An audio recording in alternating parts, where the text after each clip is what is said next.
Olá pessoal, tudo bem com vocês? Sejam bem-vindos a mais uma aula aqui de Biologia do Fica em Casa Aprendendo. Eu sou o professor Celso Ramos e na nossa aula de hoje nós vamos dar continuidade a esse assunto de estruturas básicas e funcionamento dos tecidos, né? A parte de histologia. E nós já estamos na 10ª aula dessa unidade. Nós continuamos estudando tecidos musculares. Nós já tivemos uma primeira aula de tecido muscular. Eu falei especificamente de um tipo de tecido muscular, que foi o tecido muscular estriado esquelético, ok? Hoje nós vamos dar uma revisada sobre esses tecidos musculares.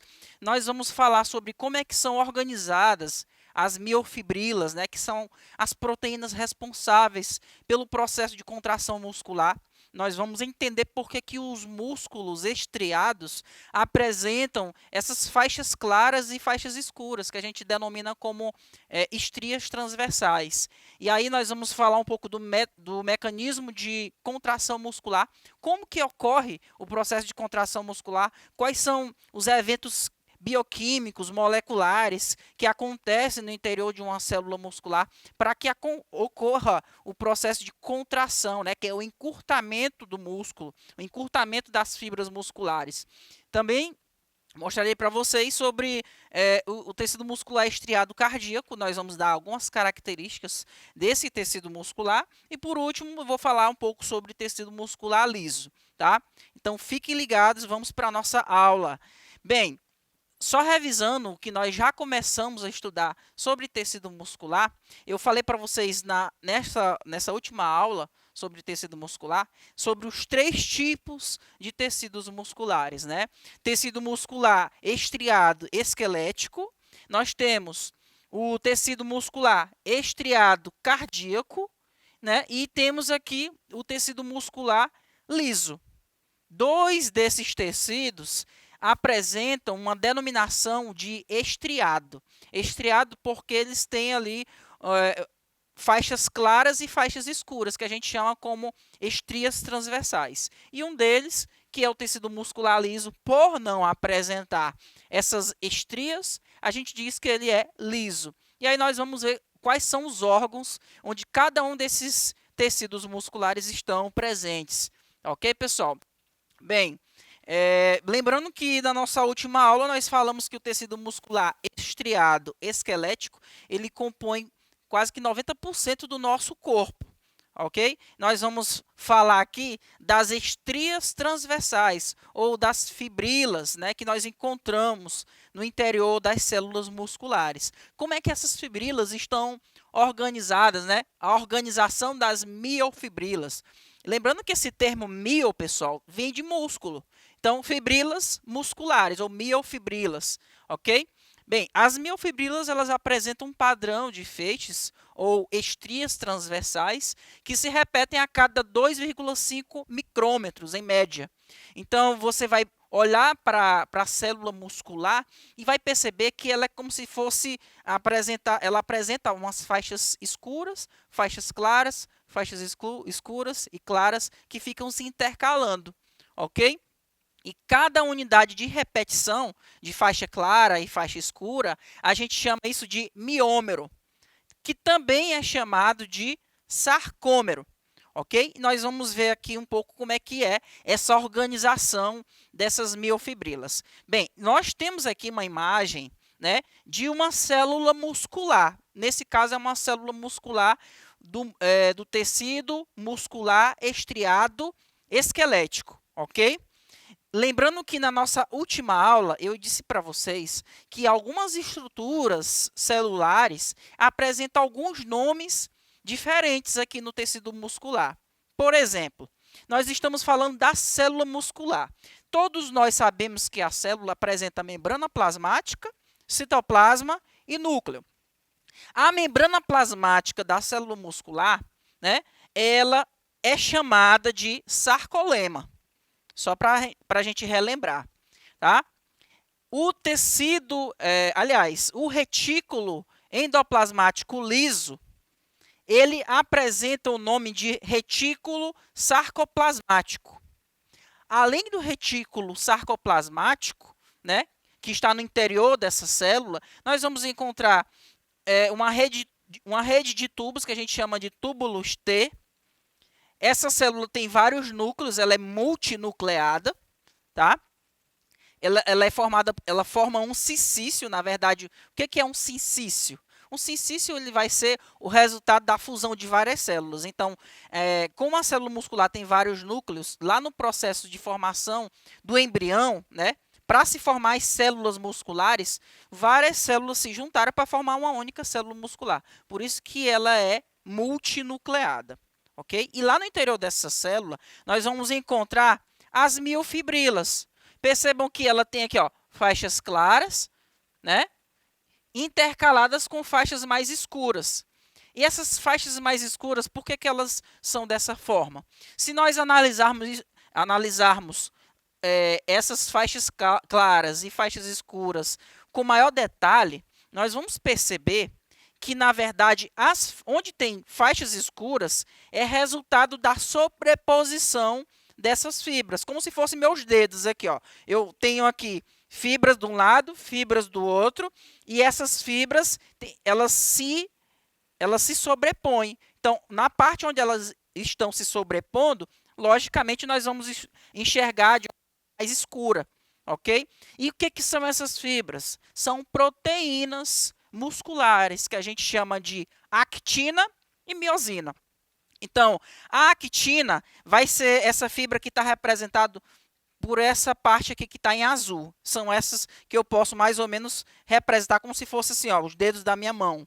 Essas são a actina. Nós estamos vendo aqui, ó, a actina nessa posição. E essa outra proteína que está no meio da actina, a gente chama ela de miosina. Essa miosina, se nós analisarmos ela de perto, ela vai ter um monte de regiões arredondadas, né? Que a gente vai ver mais adiante, que a gente chama de cabeça da miosina. Falando aqui da actina, que são essas fibras que estão com a cor azul, nós vamos perceber que ela é formada por uma proteína chamada de troponina e uma outra proteína chamada tropomiosina, além da proteína principal que a gente chama de actina, tá? A tropomiosina ela vai ficar se enrolando, né, em torno da actina. E a troponina é apenas essa porção que está representada aqui em verde, ok? Então, essas proteínas são elas que vão comandar o processo de contração muscular. E como é que ocorre esse processo de contração muscular? Vamos analisar agora como isso acontece. Nós temos aqui o sarcômero, né, que vai ser a região onde nós vamos encontrar a actina e a miosina, que fica no meio. Tá? Vamos olhar mais de perto. Dando um close nessa porção aqui, onde nós encontramos o sarcômero, certo? Que é a unidade de repetição, nós vamos perceber que tem aqui a miosina. Observa que a miosina ela tem vários pontos arredondados, né? Que a gente chama de cabeça da miosina, que está sendo representado aqui por essa região com a cor um pouco meio azulada, ok? E é logo nessa parte de cima que nós temos a actina, que é a proteína que vai se ligar a essa molécula aqui de miosina, ok? Então, durante o processo de contração muscular, nós temos aqui, ó, a célula muscular, que faz parte do músculo, logicamente. Cada célula muscular está ligada com um terminal de um neurônio, certo? Esse terminal de um neurônio ele vai trazer um impulso nervoso, que é uma informação vinda do sistema nervoso central. Então, esse neurônio transmite o impulso nervoso até a placa motora, que é o local onde o neurônio está conectado com a célula muscular. Esse impulso nervoso vai chegar na região da célula muscular. Olha só, o impulso nervoso chega na região da célula muscular, ele vai ser transmitido para ela, ok? E nesse processo, observa que na célula muscular tem esses canais aqui, ó. Que canais são esses? É o retículo sarcoplasmático. Lá no interior do retículo sarcoplasmático existem moléculas de cálcio, tá? Então, a partir do momento que o impulso nervoso chega, o cálcio que está no interior do retículo sarcoplasmático, ele vai ser jogado para o interior da célula muscular. Tá aqui, ó. Foi para a célula muscular. E para onde é que ele foi? Ele se ligou a essa proteína que vocês estão vendo aqui em azul. Essa proteína em azul é a chamada troponina. Quando o cálcio se liga à troponina, esta outra molécula aqui, que está se envolvendo com a actina, né, ela está tampando algumas regiões que vocês vão observar que são pontos amarelos, né? Então, quando o cálcio se liga com essa troponina, olha o que vai acontecer com a tropomiosina. Ela saiu, ela mudou a posição dela e ela expôs essas regiões aqui que vocês estão vendo em amarelo. E qual é a importância dessa região que vocês estão vendo em amarelo? Nesses locais em amarelo, vai se ligar com essa molécula aqui da miosina, essa partezinha arredondada, que a gente chama de cabeça da miosina. Então, quando é como se fosse um ímã. Na hora que ela aparece, o que vai acontecer? Essa cabeça da miosina, ela vai utilizar uma molécula de ATP, ela vai quebrar a molécula de ATP, que é a moeda energética do nosso organismo, né, que foi produzida pela mitocôndria. Então, ela vai quebrar essa molécula de ATP, transformando ela em ADP. Antes, ela tinha 3 agrupamentos de fosfatos. Como ela vai passar a ter apenas 2, ela passa a se chamar de ADP, adenosina difosfato. Então, nesse processo, ocorre liberação de energia. E quando a energia é liberada, essa molécula bem aqui, a cabeça da miosina, se liga à actina e vai gastar a energia do ATP, puxando, ela vai puxar a actina, que é essa molécula aqui de cima. Então, nesse processo, veja o que aconteceu. Antes, o músculo estava relaxado, né? O músculo estava relaxado, a actina estava mais distante, a miosina estava aqui no local dela, certinho. Então, a partir do momento que o cálcio entrou, ocorreu o gasto energético. E o que a miosina fez? Ela puxou as moléculas de actina para mais perto. Esse processo é o que acontece quando o músculo está contraindo. Então, se uma célula tem um encurtamento, imagina várias células recebendo esse mesmo encurtamento. Então, encurtando o tamanho dessas células, o tamanho do músculo diminui e ocorre a contração muscular, como vocês podem ver. Então, havendo essa contração muscular, olha só, o músculo estava aqui relaxado, com o potencial de ação, ou seja, com o impulso nervoso, esse músculo vai contrair, vai diminuir o seu tamanho, né? Fazendo com que, por exemplo, você consiga escrever nesse momento que você está assistindo a sua aula.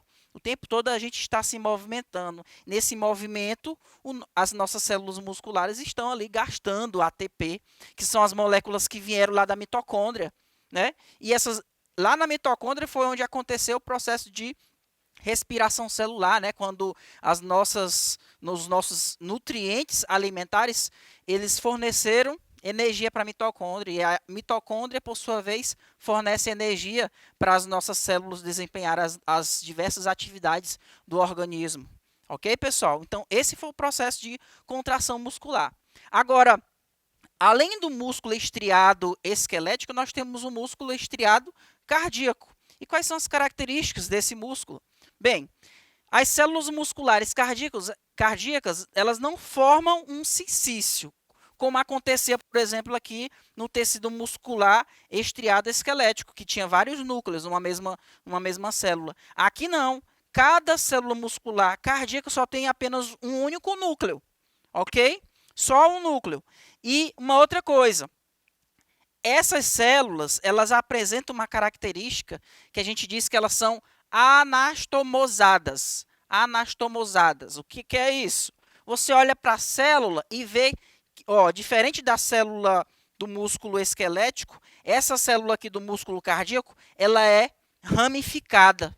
Ela apresenta umas ramificações. Então, essa característica, a gente diz que ela é anastomosada, ok? E nesses locais onde ocorrem essas ramificações, né, existem os discos intercalares, que são essa parte que vocês estão vendo, a conexão entre uma célula e outra é o disco intercalar. E esse disco intercalar ele é muito importante porque quando uma célula muscular estriada cardíaca recebe um impulso nervoso, ela não vai ficar com esse impulso nervoso apenas para ela, mas ela transmite esse impulso nervoso para todas as células do músculo cardíaco. Né? Por isso que, por exemplo, o nosso coração ele se contrai por inteiro. Não é apenas um pedaço do coração que se contrai, mas o coração como um todo, porque ele é um músculo, na verdade, uma bomba muscular. Então, esses discos intercalares, ele auxilia na propagação dos impulsos nervosos, tá? E o tecido muscular estriado cardíaco tem uma característica importante, que é o fato de que nele a contração ela vai ser involuntária. No músculo estriado esquelético é voluntário, você consegue movimentar o músculo estriado esquelético na hora que você bem quer. No cardíaco não, ele é involuntário. Além de ser uma contração involuntária, é uma contração rápida e ritmada. O seu coração ele só para de bater no dia que você for morrer, tá? Desde o momento que você passa a existir, ele começa a contrair ritmicamente para que o nosso sangue ele circule por todos os nossos tecidos, né, e órgãos. Então, essas são as características do músculo estriado cardíaco. E aqui nós temos os discos intercalares, né, o local onde ocorre a conexão entre uma célula cardíaca com outra. Tá? O coração tem uma característica interessante. Ele tem uma contração que é própria dele. Essa contração ela é gerada por conta que o coração ele apresenta o que a gente chama como marca-passo natural. Né? Esses marca-passos, a gente denomina ele como o nó sinoatrial ou nó sinusal e tem o nó atrioventricular. Né? O nó sinoatrial é uma região aqui do coração que vai gerar impulsos nervosos, né, espontaneamente e vai controlar o batimento aqui dessas cavidades superiores do coração, que a gente chama de átrios. Então, ele vai controlar o batimento dos átrios. Né? E os nós atrioventriculares, nós temos aqui, que vai ser a região do coração que vai controlar a contração dos ventrículos. Né? Se por acaso alguém morrer acidentado, como eu já vi infelizmente eu já vi vários vídeos de acidentes de carro, que o coração da pessoa caía na pista e continuava batendo. Isso é verdade, porque o coração ele tem essa característica de apresentar esse nó sinoatrial e os nó atrioventricular. Ok, pessoal? E, por último, o tecido muscular liso. Quais são as características? Bem, o tecido muscular liso ele é encontrado em órgãos que, logicamente, nós não podemos ter uma contração voluntária. Ele está localizado na parede dos órgãos ocos, né? Por exemplo, o tubo digestório, no útero. É ele que vai controlar a contração da bexiga, da vesícula biliar e outros órgãos, né? As células musculares do tecido muscular liso, são células fusiformes, né? São células que têm apenas um único núcleo, ou seja, ela é mononucleada. Por não apresentar estrias transversais, por isso que eles são chamados de tecido muscular liso. Né? Não apresenta aquelas faixas claras e faixas escuras. Apresenta uma contração muscular involuntária e lenta e pode permanecer contraído por mais tempo. Então, é esse tipo de tecido, por exemplo, pessoal, que vai controlar os movimentos peristálticos, né, que são os movimentos dos nossos órgãos do intestino, que faz com que o nosso alimento se movimente no interior ali da nosso tubo digestório. Né? É esse mesmo músculo que vai controlar a contração de alguns vasos sanguíneos. Né?